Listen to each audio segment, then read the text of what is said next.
Hello everyone, आप सबका स्वागत है हमारे एफपीएल के पहले ड्राफ्ट में, जो हम जहाँ पे हम लोग डिस्कस करेंगे कि हम लोगों ने किन किन प्लेयर्स को अपने एफपीएल के फर्स्ट ड्राफ्ट में रखा है और किन किन प्लेयर को हम लोग और चेंज करके ला सकते हैं गेम वीक स्टार्ट होने के पहले तक। तो जिन लोगों ने हमारा एड देखा है, हम लोगों ने एक व्हाट्सएप पे एक स्टोरी डाली थी कि हम लोग एक एफपीएल लीग ज्वाइन करा रहे हैं लोगों को, जिसपे हम लोग 10,000 रुपीज तक का प्राइज मनी देने वाले हैं। और आज हम लोग उसी चीज के बारे में डिस्कस करेंगे कि अपने एफपीएल ड्राफ्ट में कि किस प्लेयर को लाएंगे किस प्लेयर को नहीं लाएंगे। तो जिन लोगों ने अभी तक इस लीग को नहीं ज्वाइन किया है, हमारे का डिस्क्रिप्शन में लिंक डाला हुआ है उस लीग का, और हमारे यूट्यूब चैनल का भी। अगर आप डायरेक्ट वहां से अपने हमारे यूट्यूब चैनल को सब्सक्राइब करना चाहते हैं तो वहां से सब्सक्राइब कर सकते हैं। हमारा व्हाट्सएप लिंक भी वहां पे, जो एक व्हाट्सएप कम्युनिटी हम लोगों ने बनाई है, जहाँ पे हम लोग डिस्कस करेंगे या एक दूसरे के बीच की क्या चेंजेस हम लोगों को करने चाहिए। तो चलिए शुरू करते हैं हम लोग इस वीडियो के बारे में, जिसमें हम लोग डिस्कस करेंगे कि कौन से गोलकीपर हम लोग अपने टीम में ला रहे हैं, कौन से मिडफील्डर्स ला रहे हैं, कौन से फॉरवर्ड्स ला रहे हैं, और कैसा रहेगा हमारा टीम का कॉम्बिनेशन। सबका टीम का कॉम्बिनेशन बहुत अलग होने वाला है, तो देखते हैं हमारे पैनलिस्ट में किसका प्रिडिक्शन कैसा कैसा होगा। तो पहले जैसा कि मैं होस्ट कर रहा हूं, तो मैं ही स्टार्ट करता हूं अपने टीम के बारे में डिस्कस करना। तो चलिए स्टार्ट करते हैं हम लोग गोलकीपर से। तो गोलकीपर में मैंने ट्रैफर्ड और पिकफोर्ड को रखा है। दोनों एक तरह से मेरे सेफ चॉइस हैं, दोनों एक्सपेंसिव कीपर्स में आ रहे हैं। तो मैं इसमें थोड़ा सा ट्रिम डाउन करना चाह रहा हूँ। मैं सोच रहा हूँ कि एक चीप कीपर लाऊंगा जो कि खेले, और एक मैं ट्रैफर्ड के साथ फिक्स रहना चाहता हूँ, क्योंकि मुझे लगता है कि ट्रैफर्ड सिटी के लिए स्टार्ट करने वाला है। तो मैं ट्रैफर्ड के साथ फिक्स रहूंगा, और मैं सोच रहा हूँ पिकफोर्ड की जगह एक कम दाम का कीपर लाऊं। तो गुप्ता, तेरे को क्या लग रहा है, तुम किस किस कीपर को ला रहा है अपने टीम मेरा दो चॉइसेस है कीपर के लिए। एक चेल्सी का सैंचेज और दूसरा है डुब्रावका। डुब्रावका इसलिए क्योंकि one of the cheapest keeper है। अगर 4 मिलियन में आपको कोई प्लेइंग कीपर मिल रहा है तो ऑब्वियसली कोई सेंस बनता नहीं उसे हटाने का। तो वो तो इसलिए कि वो चीप है। और दूसरा सैंचेज इसलिए कि मुझे चेल्सी का डिफेंस से इस बार काफ़ी उम्मीद है। कि मुझे लगता है ऑब्वियसली कॉलविल का इंजरी थोड़ा इम्पैक्ट कर सकता है, लेकिन एज अ कीपर मुझे लगता है सैंचेज काफ़ी अच्छा करेगा। उसका प्राइस भी काफ़ी चीप है, सो इसलिए। तो जॉली, मेरा तो ये चॉइस था, तुम्हारा क्या चॉइस है? बताओ। मेरा चॉइस भी सैंचेज और डुब्राव का ही है। सैंचेज का पहला 3 गेम वीक्स देखोगे चेल्सी का तो काफ़ी आसान है। और बेंच बूस्ट अगर आप खेलने का सोच रहे हैं, अगर व्यूअर हैं, और अगर आप बेंच बूस्ट खेलने का सोच रहे हैं पहले 2 गेम वीक्स में, क्योंकि दो बेंच बूस्ट अवेलेबल है अब इस साल से, तो first 2 game weeks are very strong to play bench boost. तो सैंचेज और दो दो प्लेइंग गोलकीपर सही है ही। और दुब्रावका का जब से ट्रांसफर हुआ है Burnley, I think will be the number 1 pick, वही स्टार्ट करेगा। तो यही दो चॉइसेस है मेरा भी। राजीव, तेरे 2 कीपर्स कौन है? मेरा कीपर भी एक दुबराव ही है, क्योंकि वो बस 4 का है, उसका प्राइस 4 है। और एक ब्राइटन का कीपर है, 4.5 का है, लेकिन उसका नाम प्रोनाउंस करना बहुत डिफिकल्ट है। उसको रखे हैं। मेरा फर्स्ट चॉइस केलर था, लेकिन उसमें इंजरी दिखा रहा है उसको, इसीलिए उसको हटाना पड़ा। तुम बताओ सागर। मेरा भी चॉइस में केलर है। उसको इंजरी दिखा रहा है, येलो मार्क है, बट आई थिंक वो बैकअप कीपर है, सो उतना मेरे लिए कंसर्न नहीं है। एंड मेरा जो मेन गोलकीपर मोस्ट प्रॉब्ली वो खेलेगा ही, वो है ट्रैफर्ड। तो आई एम होपिंग सिटी कुछ क्लीन शीट्स रखे जिससे ट्रैफर्ड पॉइंट से। अच्छा, ये तुम लोग ट्रैफर्ड को रखे हो, तुम लोग को लगता है कि वो एडरसन से ऊपर खेलेगा? क्योंकि मुझे नहीं लगता। मुझे लगता है अभी कि एटलीस्ट स्टार्ट एडरसन ही करेगा। अभी फ्रेंडलीज में तो ट्रैफर्ड ही स्टार्ट किया है, तो मेरे ख्याल से वही स्टार्ट करेगा मेरे ख्याल से। जितना मतलब लास्ट सीजन भी ग्वार्डियोला का ऐसा लग रहा था कि वो एडरसन को खिलाना नहीं चाहता या कुछ दिख रहा था वैसा। तो मेरे ख्याल से ट्रैफर्ड ही स्टार्ट करेगा, फ्रेंडलीज में भी वही स्टार्ट किया है। एग्जैक्टली ट्रैफर्ड का मेरे का भी रखने का भी ये रीजन था कि ट्रैफर्ड सिटी के लिए स्टार्ट करेगा, क्योंकि एडरसन को मुझे नहीं लगता है कि पेप आप उतना ट्रस्ट करता है। तो अब गोलकीपर से अब बात करते हैं, डिफेंडर्स के ऊपर आते हैं कि किसने क्या क्या डिफेंडर्स रखा है। मैंने मिक्स ऑफ फुल बैक्स और सेंटर बैक्स का डिफेंस मैंने तैयार किया है। मेरे टीम में मुरिलियो है, पेड्रो पोरो है, फ्रिम्पोंग है, गैब्रियल है और टारकॉस्की है। तो मैं इस डिफेंस से बिल्कुल खुश हूँ, और मैं इस डिफेंस में कोई चेंज नहीं करूंगा टिल गेम वीक 1। तो बाकी अब तुम लोग बताओ कि क्या तुम लोग डिफेंस में चेंज कर रहे हो, अपना क्या डिफेंस ला रहे हो। जॉली क्या ला रहा है डिफेंस में? अब मेरा भी मिक्स है, फुल बैक्स और सेंटर बैक्स का, क्योंकि इस साल क्योंकि एफपीएल में पॉइंट्स मिलने वाले हैं डिफेंसिव गेम प्ले के हिसाब से भी। जितना डिफेंसिव टैकल्स वन होगा या डिफेंसिव गेम प्ले में जितना ज़्यादा इम्पैक्ट होगा, उसके हिसाब से पॉइंट्स मिलेंगे। इस वजह से मेरा भी सेंटर बैक्स और फुल बैक्स का मिक्सचर है। मेरे में फ्रिंगपोंग है, मुरेलो है, गेब्रियल है आर्सेनल का, कौनसा है और आइना है। ये 5 डिफेंडर्स हैं। मैं अभी थोड़ा सा स्केप्टिकल हूँ कौनसा को लेके, शायद मैं कौनसा की जगह पे रॉबिन्सन जैसा प्लेयर पिक करूं। Robinson last year one of the best full backs था लीग का। बट वही है कि शायद रॉबिन्सन इंजर्ड है, पहला गेम वीक ना खेले, तो मैंने कौन सा फिलहाल के लिए डाला है। और स्टार्टिंग लेवल में मेरा फ्रिंगपोंग, मुरेलो और गेब्रियल ही अभी तीन तीन ये डिफेंस स्टार्ट कर रहे हैं।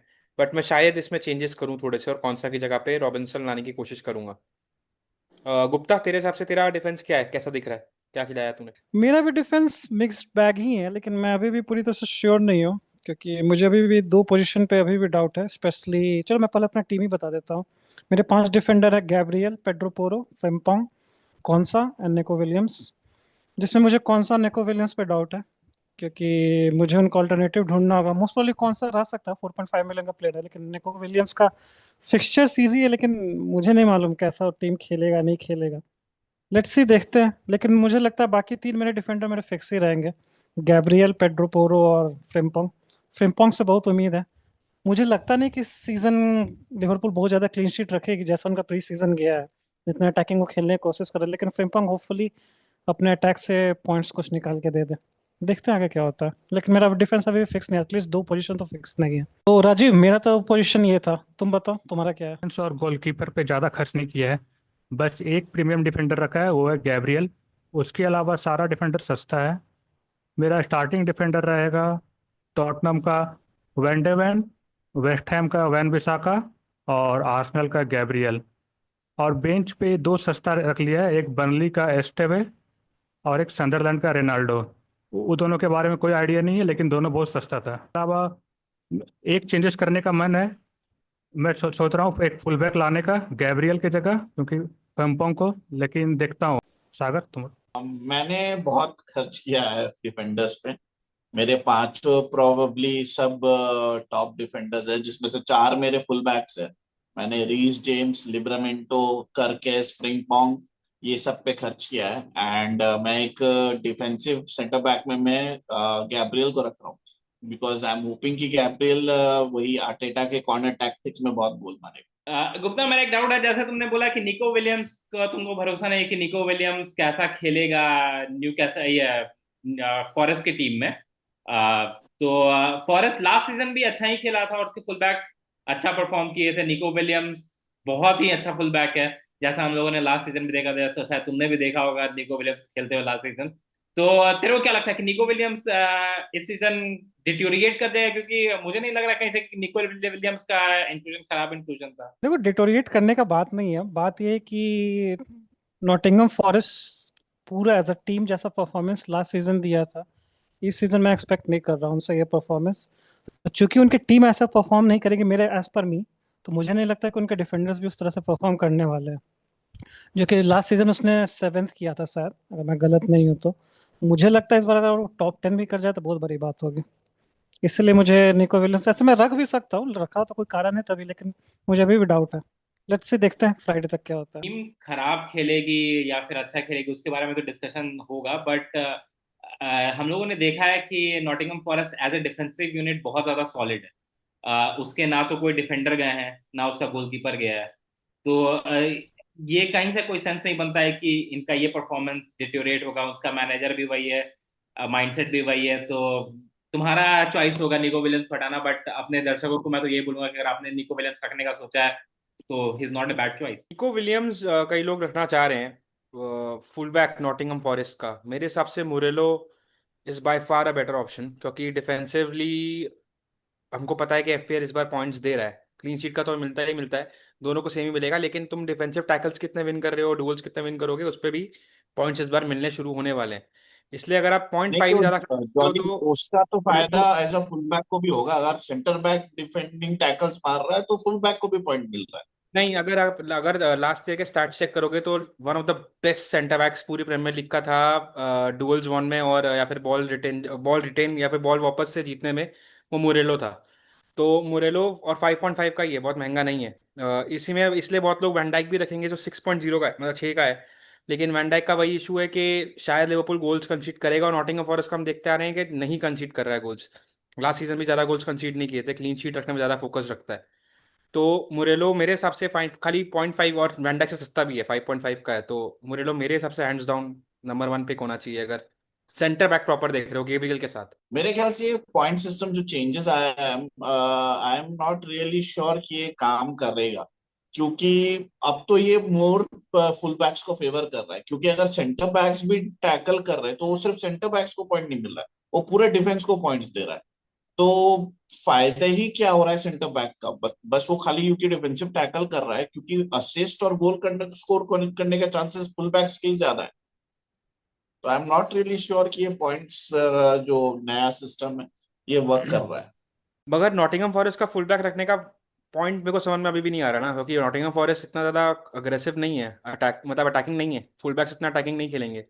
अगर आप वही रॉबिन्सन लेके आते हो मुरेलो की जगह पे, तो रॉबिन्सन मैं कहूँगा शायद बेटर पिक हो वो, या फिर अगर आप कर्केस डाल रहे हो या फिर फ्रिंगपोंग डाल रहे हो तो वो बेटर पिक हो सकता है। लेकिन अगर एक टीम के स्ट्रक्चर में अगर आप जाओ, नॉटिंघम फॉरेस्ट जैसे टीम के स्ट्रक्चर में, और आपको डिफेंडर चुनना है उस टीम से जो one of the best defensive teams है लीग में, तो मुरेलो ओवर निको विलियम्स होना चाहिए मेरे हिसाब से, क्योंकि वही नॉटिंघम फॉरेस्ट ज़्यादा अटैक नहीं करेगा अपने विंग बैक्स के थ्रू। मेरा भी मुरेलो रखने का यही रीजन था कि मुझे लग रहा था कि उनका जो बेस्ट अटैकिंग प्लेयर जो था मेरे हिसाब से लास्ट सीजन में इलांगा, वो अब नॉटिंघम फॉरेस्ट में है नहीं, तो अब उतना अटैकिंग होगा नहीं, तो फुल बैक्स कितना पॉइंट देंगे कितना पॉइंट्स नहीं देंगे वो देखने वाली बात है।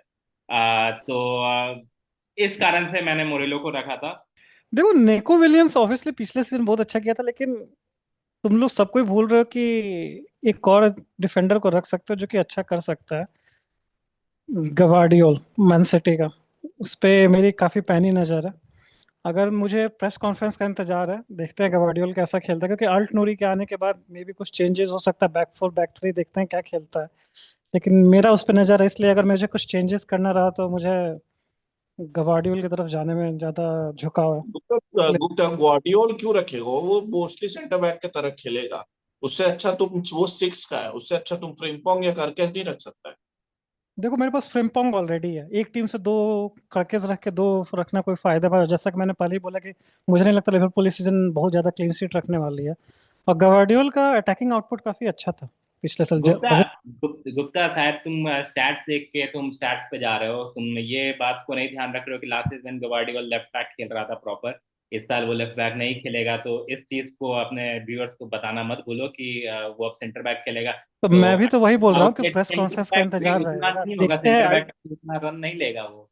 मैं भी तो वही बोल रहा हूँ कि प्रेस कॉन्फ्रेंस का इंतजार रहेगा। अल्ट नूरी उसने साइन किया, देखना बैक फोर करता है बैक थ्री करता है, इन गेम कैसा फॉर्मेशन खेलाता है, उसका वेट प्रेस रहेगा। कॉन्फ्रेंस में मुझे नहीं लगता है कि पेप गार्डियोला पहले ही रिवील कर देगा कि वो किस प्लेयर को कहाँ खिलाएगा। वो तुम मैच देखोगे या फिर फ्रेंडलीज देखोगे तो उसमें साफ तुमको पता चल जाएगा कौन प्लेयर कहाँ खेल रहा है। लेट्स सी, देखते हैं थर्सडे को क्या होता है, लेकिन Gvardiol is one to watch out for मेरे हिसाब से मेरी टीम में। राजीव, तुमको भी कुछ बोलना है क्या डिफेंस के बारे में? हाँ, अभी सब ये बात कर रहा है फुल बैक को रखने का कि वो लोग को ज़्यादा पॉइंट मिलेगा। लेकिन अगर लास्ट ईयर का देखो तो बेरली कोई फुल बैक था ट्रेंट के अलावा, सारा सेंटर बैक्स था। डिफेंसिव कंट्रीब्यूशन से लेके सारा अटैक्स में, क्योंकि आजकल मैनेजर लोग फुल बैक से उतना अटैक नहीं करता लिवरपूल के अलावा। कोई भी टीम में देख लो, चेल्सी हो या आर्सेनल, कितना ही असिस्ट देता है फुल बैक्स, बहुत कम। इसीलिए सेंटर बैक रखने में ज़्यादा फायदा है। ख्याल से राजीव इस सीजन थोड़ा डिफरेंट हो सकता है, क्योंकि लिवरपूल के दो फुल बैक्स है, यूनाइटेड के फुल बैक्स है। इस सीजन मेरे ख्याल से फुल बैक्स ज्यादा पॉइंट्स। तुम्हारे फुल बैक में तो एक अमाद है जो मिडफील्ड में रहेगा, और दूसरा पूरा यूजलेस है डोरगू। मुझे नहीं लगता कोई ज़्यादा पॉइंट देने वाला है वो। यूनाइटेड गोल भी खाएगा और कुछ खास असिस्ट नहीं देगा। डोरगू मेरे ख्याल से राजीव यूनाइटेड के लिए सबसे बहुत इंपॉर्टेंट प्लेयर रहेगा इस सीजन। अभी तक जितने भी सब कुछ हुए फ्रेंडलीज में, जितना भी हुआ है, मेन प्लेयर हम लोग का and probably player of the friendlies में जो भी सबसे बेस्ट खेला है वो डोरगू रहा है। तो डिफेंस से बहुत बात हो गई है हमारी, अब आते हैं जहां पे हम लोग को सबसे ज्यादा पॉइंट्स मिलने वाले हैं जिस सेक्शन में, वो है मिडफील्ड हमारा। तो मिडफील्ड में मेरा जो है बहुत ही सारा स्टॉकिंग्स है, क्योंकि मेरे में बहुत ही कम बिग हिटर्स हैं, सारे मिडफील्ड पैक हो गए सबके। बट मेरा मिडफील्ड में बहुत ही कम बिग हिटर्स हैं, मैंने एक एवरेज मिडफील्ड रखा है। तो मेरे मिडफील्ड में एक बिग हिटर के नाम पे बस साका रहेगा, अगर उसने बिग हिट किया तो इस बार। बाकी एक कुडुस है, ये गिब्स वाइट है, एम्ब्यूमो है, और एक मैडिसन है जो कि अभी इंजर्ड है, जिसे मैं रिप्लेस करूंगा किसी मैन सिटी के प्लेयर से। मैं सोच रहा हूँ कि कोई 8 के आसपास कोई मैन सिटी का प्लेयर हो जो मैं उसमें डाल सकूं, या फिर चेल्सी का मेरे पास एक भी मिडफील्डर नहीं है। तो अगर कोई चेल्सी का मिडफील्डर 8 के रेंज में फिट होगा तो मैं अपने चेल्सी के उसमें उसमें मेडिसन की जगह उस मिडफील्डर का फिट करूंगा, लेकिन देखते हैं कि मैं किसको वहां पे लाता हूँ। बाकी तो मुझे लगता है कि कुडुस इस बार बहुत ज्यादा पॉइंट देने वाला है, और बाकी देखते हैं क्या होता है। तो सागर, तेरे मिडफील्ड में कौन है? मैं पहले ये पूछना चाहूंगा कि तूने अम्बुमो को रखा है, तेरे को लगता है अम्बुमो इतना पॉइंट्स देगा इस बार? हिसाब से तो यूनाइटेड का सबसे ज्यादा पॉइंट देने वाला प्लेयर एम्बुमो क्योंकि बनेगा। एक चीज मैं ये मेंशन करना चाहूंगा कि लास्ट सीजन अम्बुमो बहुत सारा पेनल्टी लिया था, जो इस सीजन वो लेगा नहीं, क्योंकि वो ब्रूनो लेगा। मुझे लगता है जैसा कि यूनाइटेड का टीम मैं देख रहा हूँ, कहीं से कोई अटैकिंग आउटलेट मुझे नजर नहीं आ रहा। सेस्को जो कि अभी आया है, मुझे नहीं लगता है कि वो डायरेक्टली स्टार्ट करेगा। हो सकता है अगर स्टार्ट भी करे तो मुझे नहीं लगता है कि वो इंस्टेंट हिट होगा। बट एम्ब्यूमो ही एक लौता प्लेयर मुझे दिख रहा है यूनाइटेड के फ्रंट थ्री में जो कि इंस्टेंट हिट होने वाला है, और वो अपना गोल स्कोरिंग फॉर्म ब्रेंटफोर्ड से यूनाइटेड में लाके कन्वर्ट करेगा। और मैंने हर बार बोला है कि मैं एम्ब्यूमो को बहुत रेट करता हूँ, इसलिए एम्ब्यूमो उस कारण से मेरी टीम में है, और मुझे लगता है कि एम्ब्यूमो आएगा। लेकिन मैं पहले मैच में ऑब्वियसली वो बेंच पे रहेगा मेरे, क्योंकि मुझे नहीं लगता है कि आर्सेनल के अगेंस्ट ज्यादा चांस यूनाइटेड को मिलने वाला है। तो बाकी उसके बाद फिर second game week, third game week से एम्ब्यूमो मेरी टीम में रहेगा। में ब्रूनो है, फॉर ऑब्वियस रीजंस, वो हर साल बहुत पॉइंट्स देता है, प्लस वो पेनल्टी लेता है। एंड उसके बाद मैंने सबुजलाई को रखा है। मेरे ख्याल से सबुजलाई, शायद मैं थोड़ा डाउटफुल हूँ कि वो खेलेगा नहीं खेलेगा, बट मेरे ख्याल से उसको खिलाना चाहिए, वो बहुत इंपॉर्टेंट प्लेयर रहेगा लिवरपूल के लिए। बाकी मेरे मिडफील्ड में पाल्मर है, जो मेरे ख्याल से चेल्सी का बेस्ट प्लेयर है, और वो सबसे ज्यादा पॉइंट्स वही देगा चेल्सी के लिए। एंड देन मैंने एक सस्ता ऑप्शन में बलेबा को रखा है, और फिर मैं एक ऑप्शन में मैं मिटोमा का रखा है। मैंने मिटोमा सिर्फ फर्स्ट गेम वीक के लिए ही रखा है, क्योंकि मुझे लगता है कि फर्स्ट गेम वीक में मिटोमा मुझे पॉइंट्स देगा। जॉली, तेरे टीम में क्यों, कौन है मिडफील्डर्स में? मेरे मिडफील्ड में मैं रखना चाहता था साला को, लेकिन साला का जैसे मैंने प्री सीजन देखा है अभी और कम्युनिटी शील्ड का मेरा परफॉर्मेंस देखा है, he is not ready, he is not fit अभी मेरे को, इसलिए मैं साला को नहीं रख रहा हूँ। मेरे मिडफील्ड में साका है, पाल्मर है, ब्रूनो है, गॉर्डन है और रॉड्री है। एक डिफेंसिव माइंडेड मिडफील्डर होगी, मेरा पांचों मिडफील्डर खेलेगा ही खेलेगा हर हर वीक मोस्ट प्रोबब्ली, सबका ही एफपीएल में पांचों का पांचों मिडफील्डर खेलना ही चाहिए मोस्ट मोस्ट फॉर्मेशंस में। बट एक डिफेंसिव माइंडेड मिडफील्डर रखने का रीज़न वही था कि रॉड्री आई थिंक सिटी का one of the most ball winning player होगा, जो बॉल रिटेंशन आएगा और उसका पॉइंट्स मिल रहा है अब एक्स्ट्रा, तो इस वजह से रॉड्री रखा है और बहुत चीप है ऑप्शन में। Bruno for obvious reasons, penalties है तो उन्हें बोला पेनल्टीज वही लेगा मेरे ख्याल से, फ्री किक्स भी वही लेगा, तो ब्रूनो तो रहना ही था। पाल्मर ऑब्वियसली अगेन चेल्सी का बेस्ट प्लेयर। साका ऑब्वियसली बात है, पिछले 2-3 एफपीएल से हम देखते आ ही रहे हैं, Saka one of the most points जो देता है पॉइंट्स वो प्लेयर है। और गॉर्डन खाली एक लौता ऐसा प्लेयर है जिसको मैं शायद गेम वीक में आते थे चेंज करूं। मैंने पहले रॉजर्स रखा था, और रॉजर्स में मैं अभी भी इंक्लाइंड हूँ, रॉजर्स, गॉर्डन या फिर कुडूस, इन तीनों में से मैं कोई एक प्लेयर रखूंगा अपनी टीम में। अब वो देखना होगा कि अभी भी गॉर्डन फिट है कि नहीं है, वो पता नहीं है, पक्की बात नहीं है कि खेलेगा कि नहीं खेलेगा। बट इन तीनों में से कोई एक प्लेयर मेरा खेलेगा, कुडूस, गॉर्डन या फिर रॉजर्स, इन तीनों में से कोई एक प्लेयर मैं अपना मिडफील्ड में खिलाऊंगा। जॉली, तुम शायद भूल गए हो एक चीज कि रॉड्री इंजर्ड है, रॉड्री सितंबर तक बाहर है। पेप गार्डियोला ने ये कंफर्म भी कर दिया है। तो शायद तुमको रॉड्री को चेंज करना पड़ेगा गॉर्डन के अलावा। तो वो तुम देख लेना। बाकी अपने व्यूअर्स को मैं बताना चाह रहा हूँ कि Rodri is injured till September and he won't be in man city squad. तो जिन्होंने रॉड्री को रखा है और जिनको नहीं पता है कि उसे इंजरी हो गई, तो वो अपना टीम को चेंज कर नहीं से, इसलिए राजीव, तेरे को क्या लग रहा है तेरे मिडफील्ड में कौन आने वाला है? मैंने सबसे ज़्यादा खर्च मिडफील्ड में ही किया है। मेरे मिडफील्ड में साला है, जो कि ऑब्वियस चॉइस है, वो फर्स्ट वीक से लास्ट वीक तक रहेगा। पाल्मर है सेम। ड्यूसबरी हॉल है एवर्टन का, क्योंकि लास्ट फ्रेंडली में वो कॉर्नर वगैरह सब कुछ ले रहा था, वो कैम खेल रहा था, और मुझे लगता है कि एवर्टन इस साल अच्छा करेगा। उसके अलावा डैम्सगार्ड है, मेरे हिसाब से ब्रेंटफोर्ड का मेन प्लेयर रहेगा आफ्टर एम्बुमो और विसा के जाने के बाद। मोस्ट प्रॉब्ली विसा जाएगा ही। और फिर मोहम्मद कुडुस फ्रॉम टॉटनम, जो कि प्राइस रेंज में ऑब्वियस चॉइस लग रहा था। गुप्ता, तू बता तुम्हारा क्या है? राजू, मेरा भी तुम्हारे जैसे, मेरा मैक्सिमम खर्च मिडफील्ड में ही हुआ है। मेरा भी सारा फोकस मिडफील्ड में ही रहा है। मोस्ट प्रॉब्ली मेरा भी एटलीस्ट फर्स्ट 2 या 3 गेम वीक में पांचों का पांचों मिडफील्डर ही खेलेगा। मेरा मिडफील्ड चॉइस है Bruno Fernandes, Florian Wirtz, Cole Palmer, and City की तरफ से मार्मुश एंड रेंडियर्स, जिसमें मैं मार्मुश को लेके थोड़ा डाउट में हूँ कि रखना चाहिए या नहीं रखना चाहिए, नहीं तो मेरे बाकी चारों तो ऑलमोस्ट कंफर्म ही है। ये इसको लेके डाउट में नहीं है। हाँ, रेंडियर्स को रखने का रीजन है, KDB is gone, Rodri injured है, कोवेसिस इंजर्ड है, बचा कौन, एक बर्नार्डो सिल्वा बचता है, ऑस्कर बॉब बचता है, और कौन बचता है, गुंडोगो बचता है, और रेंडियर्स पिछले फ्रेंडली में काफी अच्छा खेला है, 2 गोल भी मारा है, और सीरिया में भी जो इसका लास्ट सीजन था उसमें उसने 10 गोल्स मारे हैं। तो मेरे ख्याल से एक सीएम के लिए काफी अच्छा आउटपुट है, तो मुझे लगता है वो सिटी में खेलेगा, एटलीस्ट पहला 1-2 गेम वीक तक खेलना ही चाहिए। सो इसलिए मैंने उसे रखा है। और उसको वैसे भी गेम वीक 3 के बाद तो उसको हटा ही देना है, क्योंकि गेम वीक 3 के बाद सिटी का फिक्सचर्स टर्न कर रहा है, आर्सेनल लिवरपूल के अगेंस्ट खेलना है। देखते हैं, 3 गेम वीक तक मेरा फिक्स है। मार्मुश को लेकर मैं थोड़ा अभी भी डाउटफुल है, जैसे मैंने पहले बोला। देखता हूँ, थर्सडे फ्राइडे तक का वेट करता हूँ, अगर चेंज करना रहा तो मैं भी मार्मुश को चेंज करूंगा। बोला रॉड्री इंजर्ड है, मेरे को पता नहीं था, मेरे को अभी जस्ट पता लगा है, मैंने देखा नहीं था ये न्यूज़। तो मैं रॉड्री की जगह पे डेक्लन राइस डालूंगा, दोनों मेरे ख्याल सेम प्राइस टैग पे है। और मेरे को एक डिफेंसिव माइंडेड मिडफील्डर चाहिए।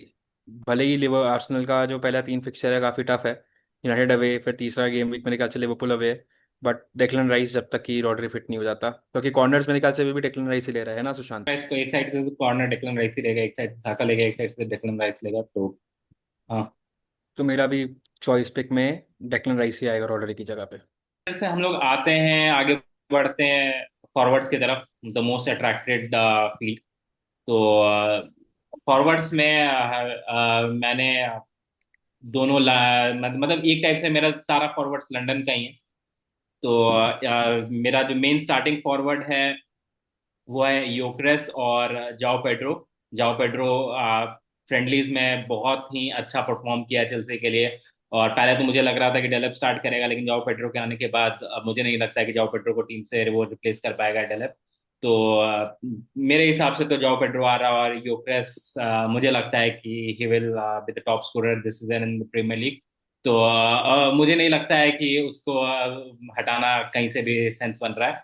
तो इसलिए योकेरेस है, और एक मुझे बहुत ही सस्ता प्लेयर चाहिए था, 4 साढ़े 4 के आसपास का। तो मैंने मॉर्गन को रखा है, जो कि ब्रेंटफोर्ड का है, मुझे नहीं लग पता कि वो खेलेगा कि नहीं खेलेगा। तो बस एक था कि मुझे कम दाम में एक प्लेयर चाहिए था, तो उसके लिए मॉर्गन मैंने फिट करके रखा। टॉप स्कोरर गोक्रेस, गाइक्रेस या गोक्रेस जैसे भी प्रोनाउंस करते हैं उसको, top goal scorer Premier League का है सीजन पहले पहले ही साल में।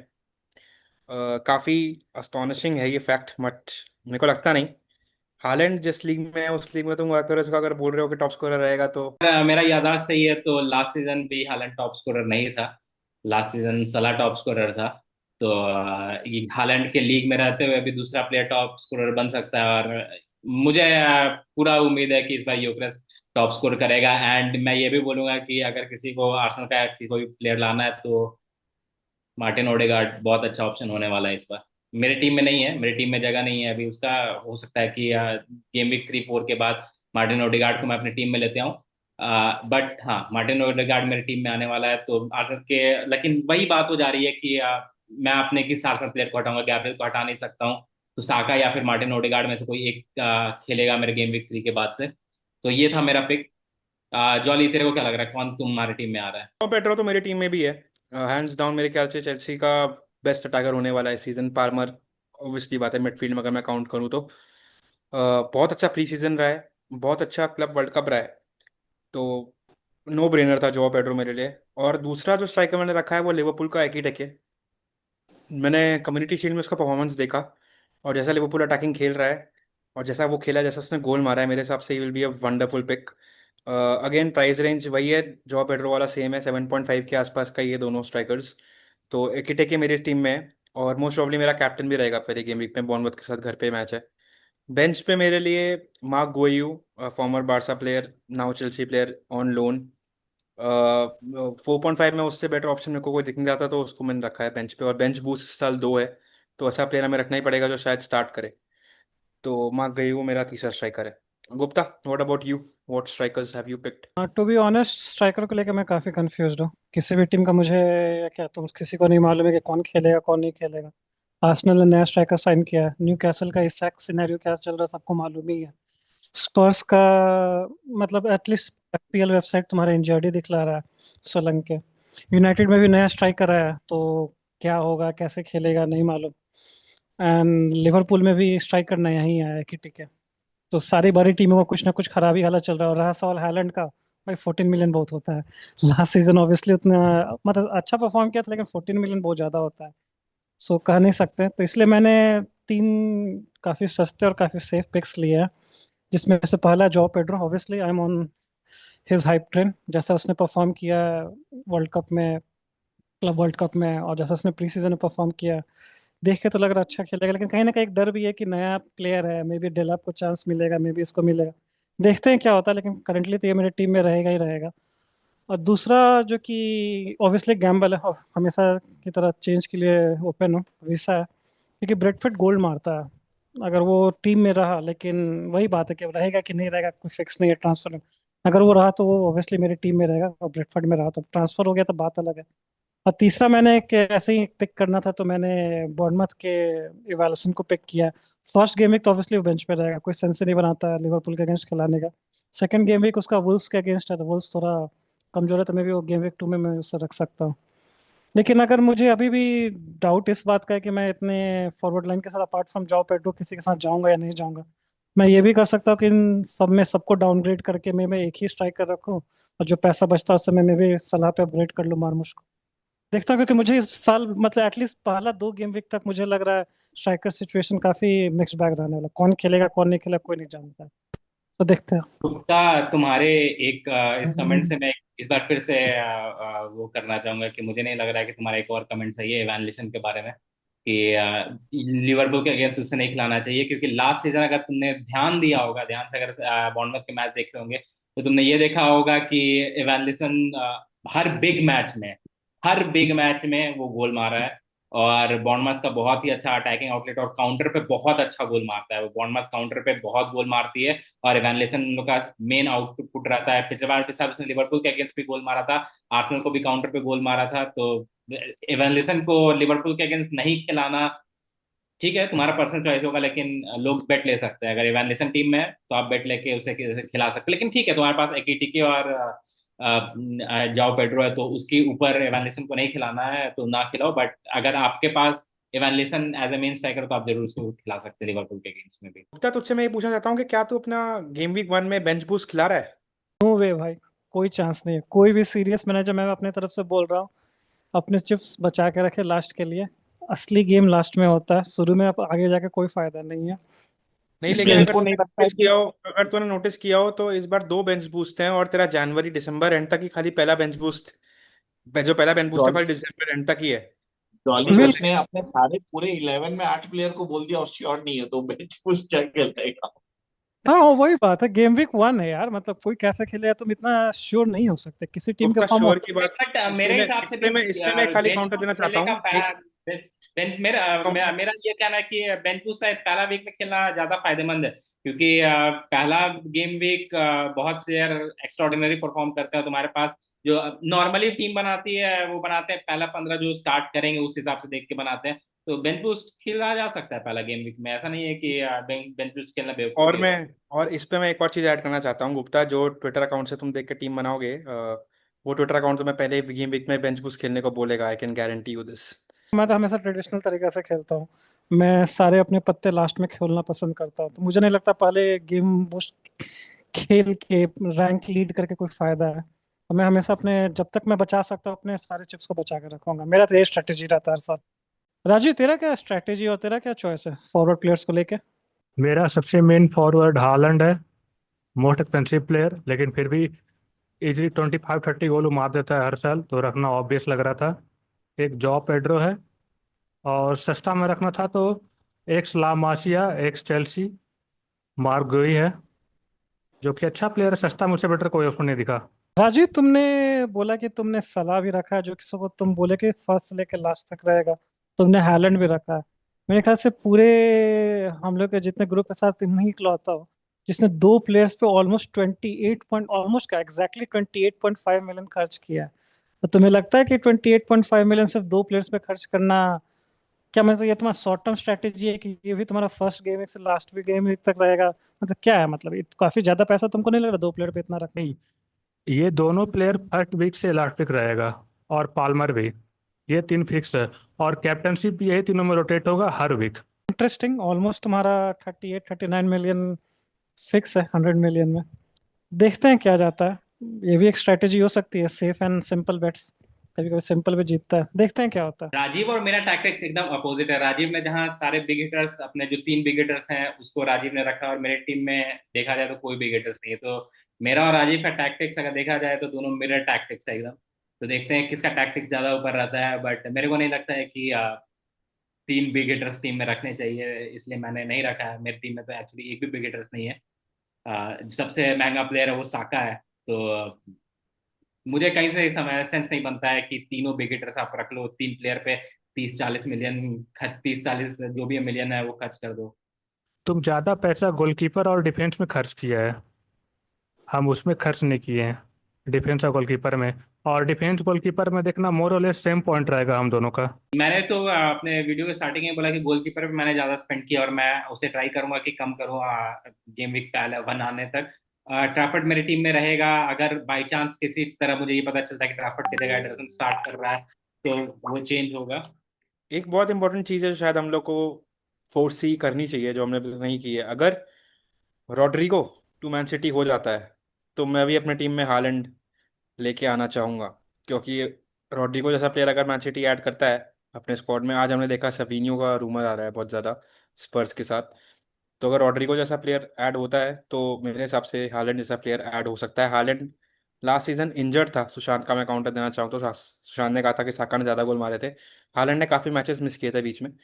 तो अगर रॉड्रिगो टू मैन सिटी होता है तो मैं हालैंड को अपनी टीम में ज़रूर डालने की कोशिश करूंगा। मेरे हिसाब से हालैंड वगैरह सबके टीम में रहना चाहिए।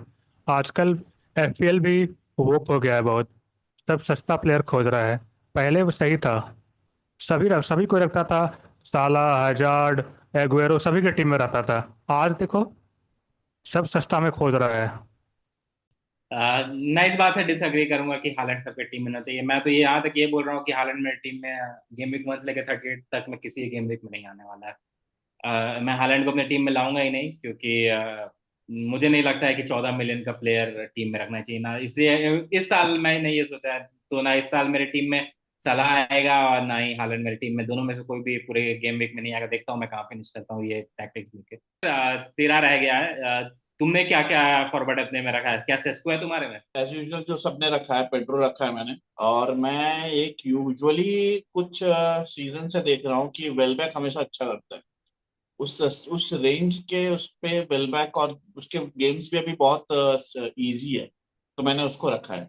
थर्ड स्ट्राइकर में मुझे बहुत डाउटफुल हो रहा था कि मैं किसको रखूं, तो अभी मैंने फिलहाल के लिए सिस्को रखा है। बैक ऑब्वियसली बहुत अच्छा चॉइस है, बट वेलबैक मैं भी रखना चाहता था। बट वेलबैक के साथ एक प्रॉब्लम है कि बहुत ज्यादा इंजर्ड होता है। कब वो इंजर्ड हो जाए उसके कारण टीम में, और उससे सस्ता में फिर तुम वही उसी टाइप का आउटपुट लाना चाहोगे कि वेलबैक सस्ते में रख के वो आउटपुट देते हैं, फिर वो आउटपुट सस्ते में लाना बहुत ज्यादा डिफिकल्ट हो जाता है। तो इस कारण से वेलबैक रखना काफी ज्यादा डेंजरस है। बट हाँ, अगर जब वेलबैक खेलता है वेलबैक पॉइंट देता है। वेलबैक 6.5 का है, मैं तुम लोग वेलबैक को सस्ता कैसे बोल रहे हो? और 6.5 का स्ट्राइकर तो मोस्ट प्रॉब्ली तुम्हारी टीम में थर्ड स्ट्राइकर होगा। जैसे कि सागर सेस्को रखा है, जोआ पेड्रो भी रखा है। 6.5 का स्ट्राइकर सस्ता किसी भी एंगल से मुझे तो नहीं लग रहा, क्योंकि तुम अपने मिडफील्ड में कॉम्प्रोमाइज करोगे या अपने डिफेंस में कॉम्प्रोमाइज करोगे थर्ड स्ट्राइकर के लिए 6.5 मिलियन खर्च करने पे। तो ये तो 6.5 मेरा मिलियन से मेरा स्ट्रैटेजी जॉली ये नहीं है ना कि मैं सिर्फ दो या एक स्ट्राइकर, मैं तीनों स्ट्राइकर भी खिला सकता तू तीनों स्ट्राइकर भी खिला सकता है, खिला, हाँ 100% खिला सकता है। लेकिन तेरे को लगता है वेलबैक 6.5 की रेटिंग में, और जैसे जैसे मेरे पास अब मैं एग्जांपल दूं रॉजर्स मिडफील्ड में, या फिर मैं एग्जांपल दूं कुडूस मिडफील्ड में, या फिर मैं एग्जांपल दूं गॉर्डन का मिडफील्ड में, जो 6.57 के रेंज में आते हैं। ये इन सब प्लेयर से ज्यादा पॉइंट्स तेरे को वेलबैक देगा 6.5 हाँ, की मेरे रेटिंग के, ख्याल से 6.5 के प्राइस के हिसाब से। ऑनेस्टली मेरे ख्याल से वो उससे ज्यादा पॉइंट्स देगा। जब वो खेलता है तो वो पॉइंट्स देता है। बाकी बहुत इनकंसिस्टेंट हो सकते हैं, पर वेलबैक जब खेलता है तो वो पॉइंट्स बहुत देता पीछे डिसएग्री करता हूँ। 6.5 में मैं कुडूस या फिर रॉजर्स, या फिर 7 का रॉजर्स है, या फिर मैं 7.5 में इनफैक्ट गॉर्डन जैसा प्लेयर लाने की कोशिश करूंगा वेलबैक के ऊपर। मैं सागर के इस बात से अग्री करूंगा कि वेलबैक जब खेलता है तब अच्छा पॉइंट देता है। कि ये उसके स्टैट्स में देख लो तुम, लास्ट सीजन के अगर तुम स्टैट्स पे जब है। जाके वो देखोगे टू बी वेलबैक जब वेरी खेला ऑनेस्ट वो पॉइंट अच्छा दिया है। ही खेलता है। हाँ, वो अच्छा नहीं वो खेलता गोल पर करता है, वो पॉइंट पॉइंट देता है। देता है। वो तुमको पॉइंट देने वाला, वो अच्छा खेले ना खेले, वो गोल मार ही देता है। मैं अग्री करता हूँ इस चीज से कि वो गोल मारता है, बट मैं वेलबैक को अगर लाना चाहूंगा अपनी टीम में तो मैं सेकंड स्ट्राइकर लेके आना चाहूंगा। और जॉली, एक चीज मैं ये बताऊंगा, मॉर्गन इंजर्ड है, गॉर्डन भी मोस्ट प्रोबब्ली इंजर्ड है, तो ये मेरे पास ऑप्शन ही नहीं है ना। नहीं, मैं वही कह रहा हूँ कि मैं अगर वेलबैक को अपनी टीम में लाने का सोचूं एज एन एफपीएल ओनर, तो मैं वेलबैक को शायद सेकंड स्ट्राइकर पर डालूं। हालैंड या फिर जो पेड्रो या फिर कोई भी आप स्ट्राइकर खिला रहे हो उसके साथ मैं सेकंड स्ट्राइकर पर वेलबैक को डालने की कोशिश करूंगा, ताकि मैं मिडफील्ड में और खर्चा कर सकूं, साका या फिर ब्रूनो फर्नांडिस या फिर ऐसे प्लेयर पे इन्वेस्ट कर सकूं, अगर आपके पास हाँ नहीं तो है तो। मेरे टीम में ब्रूनो है, मेरे टीम में पाल्मर है। बट तेरी टीम में साका नहीं है। मैं वही कहना चाह रहा हूँ कि ऐसे प्लेयर पे शायद मैं 10-10.5 के रेंज के मेरे player. Pass to be very, एक चीज मैं बताना चाहूंगा, मेरे पास अभी 3 मिलियन बचा हुआ है। मैंने साका को इसलिए नहीं लिया है क्योंकि अभी यूनाइटेड का मैच है और आर्सेनल के थोड़े टफ मैचेस है, मैं आराम से ओडेगार्ड या साका को आराम से ला सकता हूँ। मतलब मेरा पॉइंट वही है कि वो तीन में भी तू मेरे ख्याल से किसको रिप्लेस करके साका को मेरा मेरा मेरा पॉइंट ये बेसिकली ये है कि अगर तुम 10-10 जैसे पाल्मर भी मेरे ख्याल से 10 के आसपास का ही है, तो अगर 10 का पाल्मर और 10 का साका, 10.5 का साका और ब्रूनो जो 9 का है, ये तीन प्लेयर पे आप 30 मिलियन के आसपास इन्वेस्ट करना चाह रहे हो, तो 6.5 मिलियन तीसरे स्ट्राइकर पे इन्वेस्ट करना थोड़ा मेरे लिए नहीं स्केप्टिकल तो है। मेरा स्ट्रेटेजी ये है ना कि फॉर एग्जांपल मेरे पास है अभी सबोजलाई है, और मेरे पास मिटोमा है, ठीक है, और मेरे पास पाल्मर, ब्रूनो और बलेबा है। अगर मेरे और 3 मिलियन है मेरे पास, मैं आराम से ओडेगार्ड को लेके आ सकता हूँ बलेबा के। मेरे पास 5 मिडफील्डर हो गए, मेरे पास 3 स्ट्राइकर हो गए, और मेरे पांचों डिफेंडर, मेरे पूरा टीम खेल सकता है कभी भी। मैं कभी भी किसी को भी रिप्लेस कर सकता हूँ। बट यू थिंक ओडेगार्ड, जो कि मेरे ख्याल से 8-8.5 का है, तो Odegaard will give you more points than Saka? But he fits on my budget ना, and I think Odegaard will do well. Last season उसने खराब किया है, बट उससे 2 प्रीवियस सीजन उसने सेम पॉइंट्स दिए जित सागा के जीता। तो मेरे ख्याल से वो इस बार भी उतना ही पॉइंट्स देगा। ओडेगार्ड बहुत इंपॉर्टेंट प्लेयर है, वो अच्छा खेलेगा, तो मेरे ख्याल से हाँ, साका जितना पॉइंट वो देगा। And what if you switch I your will first? Disagree I will disagree Sagar से कि साका के इतना पॉइंट ओडेगार्ड देगा। मुझे नहीं लगता है कि इस बार साका से ज्यादा पॉइंट कोई भी आर्सेनल का प्लेयर देगा। यूक्रेस और साका में मुझे लगता है अच्छा कंपटीशन होगा, क्योंकि यूक्रेस आने के बाद जो फ्रेंडली में हम लोगों ने देखा है कि साका बहुत ज्यादा फ्री रह रहा है। पहले जो साका के ऊपर 3 प्लेयर रहते थे, अब वो साका के ऊपर एक प्लेयर रह रहा है। तो साका बहुत ज्यादा फ्री, और साका बहुत ही अच्छा परफॉर्म कर रहा है। साका के क्रॉसेज जा रहा है, साका अंदर घुस पा रहा है, बहुत इजीली घुस रहा है। तो साका को बहुत फ्रीडम मिलने वाला है इस पूरे सीजन में। और मुझे लगता है कि साका ज्यादा पॉइंट देगा ओडेगार्ड से। बट हाँ, ओडेगार्ड भी अच्छा चॉइस है, और ये भी हम लोगों को नहीं बोलना चाहिए कि साका एक्सपेंसिव है ओडेगार्ड से। तो अगर जैसा कि सागर का है कि बलेबा की जगह वो ओडेगार्ड आएगा तो बहुत अच्छा मूव होगा। और जैसा जॉली एक और चीज ने प्लेयर का नाम लिया गॉर्डन का, तो तुमको लगता है कि गॉर्डन खेलेगा अगर फिट भी हो गया? अब जैसा कि इंजर्ड है, अगर वो फिट भी होगा तो तुमको लग रहा है कि गॉर्डन हर मैच खेलेगा? क्योंकि इलांगा आ गया है, और इलांगा के ऊपर मुझे नहीं लग रहा है कि गॉर्डन स्टार्ट करने वाला है। The best left winger last season Premier League में? आई वुड मतलब like to best left disagree winger. To that कि हाँ, एक टाइम पे था वो मिड सीजन तक गॉर्डन बहुत अच्छा खेला था। बट अगर पूरे सीजन देखा जाए तो Gordon was not the best left winger in the Premier League last season. The मेरे हिसाब से प्रॉब्लम विद गॉर्डन, गॉर्डन में मैं क्या बोल रहा हूँ, क्यों मेरे ख्याल से गॉर्डन पूरा खेलेगा ही नहीं। वो अगर अच्छा भी खेल रहा है वो, तो वो सब्स्टिट्यूट होते रहेगा इलांगा से। उनके पास हार्वी बार्न्स है, मर्फी है, तो वो चेंज होते रहेगा। मेरे ख्याल से गॉर्डन पूरा मैचेस नहीं खेलेगा।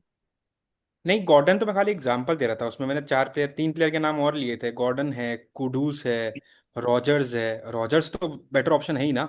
और दूसरी बात मैं ये कहना चाहता हूँ, अगर तुम तीसरे स्ट्राइकर पर 6.5 इन्वेस्ट करना की सोच रहे हो, तो फिर राजीव की स्ट्रैटेजी मेरे को ज़्यादा बेटर लग रही है कि तुम हालैंड लेके आ जाओ एज योर प्राइमरी स्ट्राइकर, और तीसरा स्ट्राइकर तुम 4.5 का कोई लेकर आओ, क्योंकि हालैंड तो पॉइंट देगा ही देगा तुम्हें सीजन में।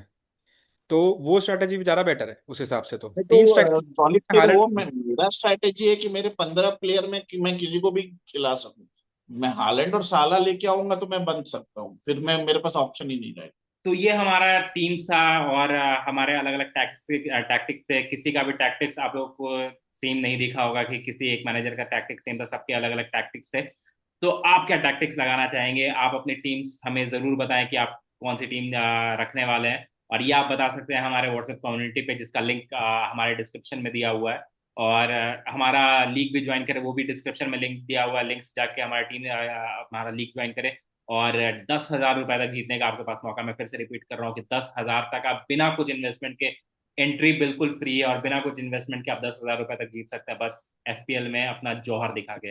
तो देखते हैं कौन बनेगा हमारा एफपीएल का राजा और कौन फिर से हारेगा।